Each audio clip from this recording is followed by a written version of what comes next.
সারা দেশে যেমন মানুষের জীবনের সংকট তীব্র হচ্ছে কেন্দ্রীয় সরকারের কর্পোরেট বান্ধব নীতির জন্য, ঠিক ওই একইভাবে আমাদের জেলাতেও আমাদের জেলার মানুষের জীবনেও সংকট নামছে। এর সঙ্গে শুরু হয়েছে রাজ্য সরকারের পরিচালনার অযোগ্যতা, অপদার্থতা এবং ব্যাপক দুর্নীতি। আমাদের জেলার এই সংকটকে আরো বেশি তীব্র করেছে।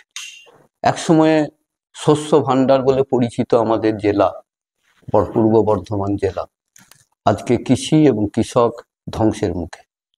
সার, বীজ, ওষুধ আজকে কর্পোরেটের নিয়ন্ত্রণে। শুধু দাম বাড়ছে তাই না, এর সঙ্গে বৃদ্ধি পাচ্ছে কালোবাজারি এবং সারের ক্ষেত্রে গ্যাটিস, যা কৃষকের উৎপাদন খরচ বাড়াতে সাহায্য করছে।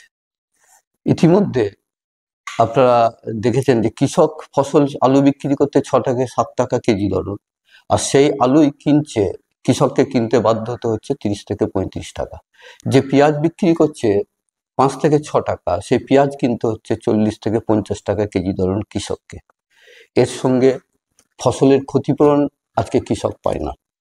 কৃষক চাষ করে, ক্ষতিপূরণ পায় অকৃষক জমির মালিক। পাট্টা আছে গরিব কৃষকের, কিন্তু পর্চা নেই। সেই জমি বেদখল হয়ে যাচ্ছে, পুরাতন জমিদাররা সেই জমির দখল নিচ্ছে।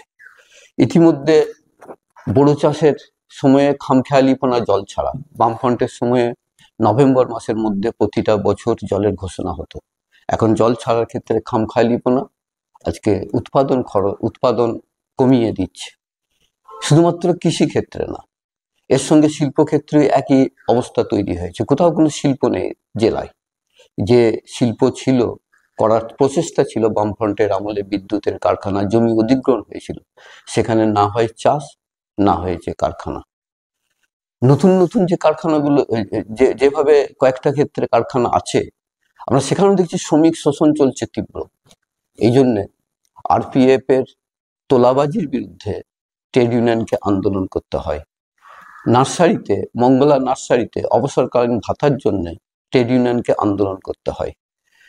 একইভাবে বিভিন্ন জায়গাতে শ্রমকে লুট করা হচ্ছে, শ্রমিক শোষণকে তীব্র করা হচ্ছে।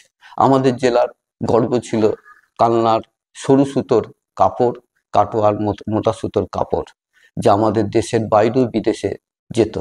আজকে সেই তাঁত শিল্প পুরোপুরি ধ্বংস।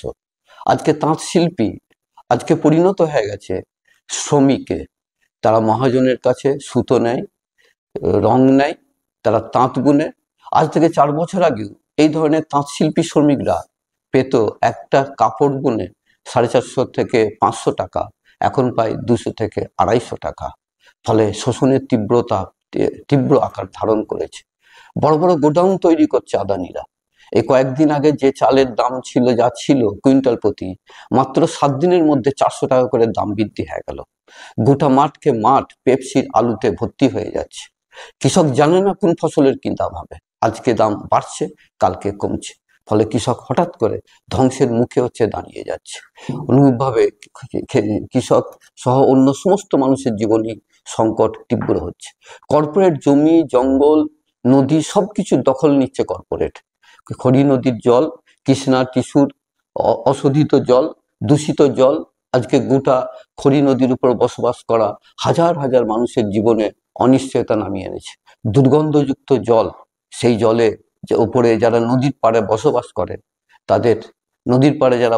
করে তারা আজকে সেখানে শীতকালেও পর্যন্ত ফ্যান চালাতে হচ্ছে, ধুনো দিতে হচ্ছে, তবে বসবাস করতে পারছে।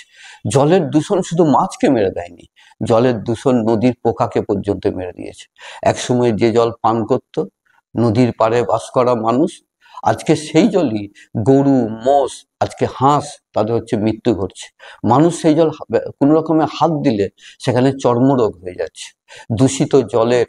দূষিত জল আশেপাশের জমিকে রিভার লিফটিং এর জন্য যে জমিতে জল সরবরাহ করা হতো, সেখানে উৎপাদন শেষ হয়ে যাচ্ছে। একটু বেশি বাড়তি জল আসার ফলে যখন নদীর জল বেড়ে পাশের জমিকে প্লাবিত করে, সেখানে প্রচুর পরিমাণ পলিথিন প্লাস্টিক জমা হয়ে যাচ্ছে, ফলে চাষের অযোগ্য হয়ে যাচ্ছে জমি। এইভাবে আমাদের নদীকে ব্যবহার করে এক সময়ে মানুষগুলি তাদের যে জীবিকা ছিল সেই জীবিকা শেষ হয়ে যাচ্ছে। লহনা ছিল, অনেকগুলো গ্রামের মানুষের জীবিকা ছিল শুধুমাত্র মৎস্য ধরা, আজকে সেই জীবিকাও হচ্ছে শেষ। তার সঙ্গে সঙ্গে নদীর গতিপথ পরিবর্তন করছে কর্পোরেট, এর ফলে তৈরি হচ্ছে কৃত্রিম বন্যা, সেখানে মাছ ভেসে যাচ্ছে, ঘরবাড়ি ডুবে যাচ্ছে। কর্পোরেট গোটা জেলাকে ছিন্ন বিচ্ছিন্ন করছে, একদিকে তীব্র শ্রমিক শোষণ, কৃষিকে ধ্বংস, কৃষককে ধ্বংস, পরিবেশকে ধ্বংস।